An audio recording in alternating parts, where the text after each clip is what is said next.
Mystery lives. Perchance too successful in his object, he returns to tell me that he can make me his, and that no obstacle can now interfere to frustrate our union. Time floats onwards on your fleetest pinions. She went to her own apartment, but it was not, as she had last gone to it, to weep. On the contrary, it was to smile at her former fears, and to admit the philosophy of the assertion that we suffer much more from a dread of those things that never happen than we do for actual calamities which occur in their full force to us. Oh, that this messenger, she said, had come but yesterday! What hours of anguish I should have been spared! But I will not complain. It shall not be said that I repine at present joy because it did not come before. I will be happy when I can, and in the consciousness that I shall soon hear blissful tidings of Mark and Geoffrey, I will banish every fear.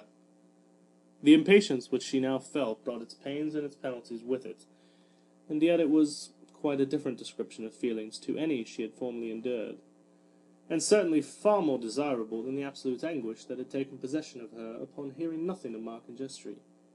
It was strange, very strange, that the thought never crossed her mind that the tidings she had to hear in the Temple Gardens from the stranger might be evil ones, but certainly such a thought did not occur to her, and she looked forward to a meeting which she certainly had no evidence to know might not be of the most disastrous character.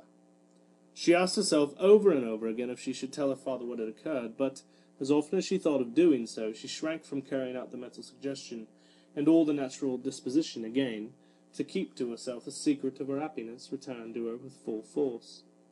But yet she was not so unjust as not to feel that it was treating her father but slightingly to throw all her sorrows into his lap, as it were, and then to keep from him everything of joy appertaining to the same circumstances.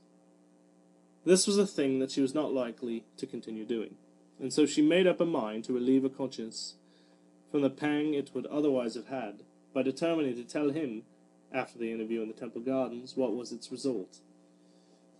But she could not make up her mind to do so beforehand.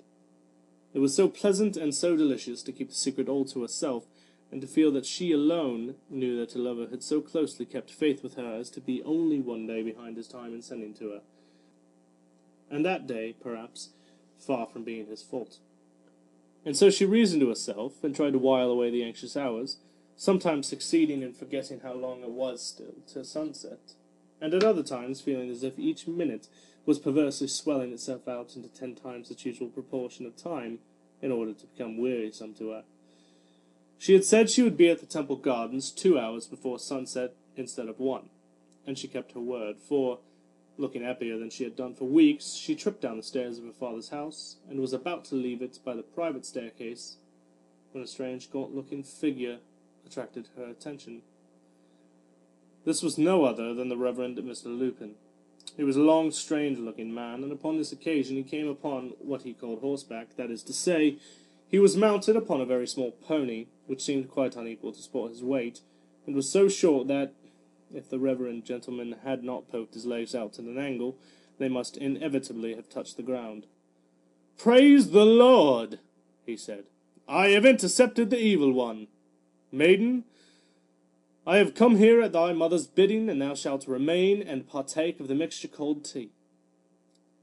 Joanna scarcely condescended to glance at him, but, drawing her mantle close around her, which he actually had the impertinence to endeavour to lay hold of, she walked on, so that the reverend gentleman was left to make the best he could of the matter. "Stop!" he cried. "Stop! I can well perceive that the devil has a strong hold of you. I can well perceive. The Lord have mercy upon me. This animal hath some design against me as sure as fate." This last ejaculation arose from the fact that the pony had flung up his heels behind in a most mysterious manner. "I'm afraid, sir," said a lad who was no other than our old acquaintance Sam, "I am afraid, sir, that there is something the matter with the pony." Up with the pony's heels again in the same unaccustomed manner. "God bless me," said the reverend gentleman, "he never did such a thing before. There he goes again! Murder! Young man, I pray you help me to get down. I think I know you. You are the nephew of the godly Mrs. Pump. Truly, this animal wishes to be the death of me." At this moment the pony gave such a vigorous kick up behind that Mr. Lupin was fairly pitched upon his head, and made a complete somersault, alighting with his heels in the spectacle-maker's passage, and it unfortunately happened that Mrs. Oakley, at that moment, hearing the altercation, came rushing out, and the first thing she did was to fall sprawling over Mr. Lupin's feet. Sam now felt it time to go, and as we dislike useless miseries, we may as well explain that these extraordinary circumstances arose from the fact that Sam had bought himself from the haberdasher's opposite a halfpenny worth of pins, and had amused himself by making a pincushion of the hindquarters of the Reverend Lupin's pony, which, not being accustomed to that sort of thing, had kicked out vigorously in opposition to the same, and produced the results we have recorded. Joanna Oakley was some distance upon a road before the reverend gentleman was pitched into her father's house, in the manner we have described, so that she knew nothing of it, nor would she have cared if she had, for her mind was wholly bent upon the expedition she was proceeding on.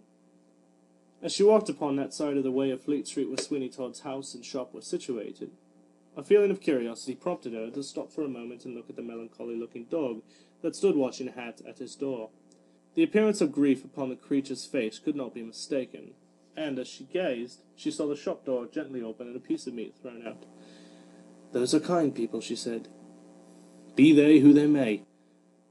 But when she saw the dog turn away from the meat with loathing, and herself observed that there was a white powder upon it, the idea that it was poisoned and only intended for the poor creature's destruction came instantly across her mind, and when she saw the horrible-looking face of Sweeney Todd glaring at her from the partially opened door, she could not doubt any further the fact, for that face was quite enough to give a warrant for any amount of villainy whatever.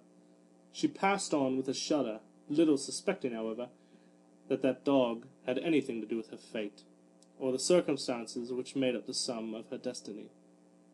It wanted a full hour to the appointed time of meeting when she reached the Temple Gardens, and partly blaming herself that she was so soon, while at the same time she would not for worlds have been away, she sat down on one of the garden seats to think over the past, and to recall to her memory, with all the vivid freshness of young love's devotion, the many gentle words which, from time to time, had been spoken to her to summers since by him whose faith she had never doubted, and whose image was enshrined at the bottom of her heart.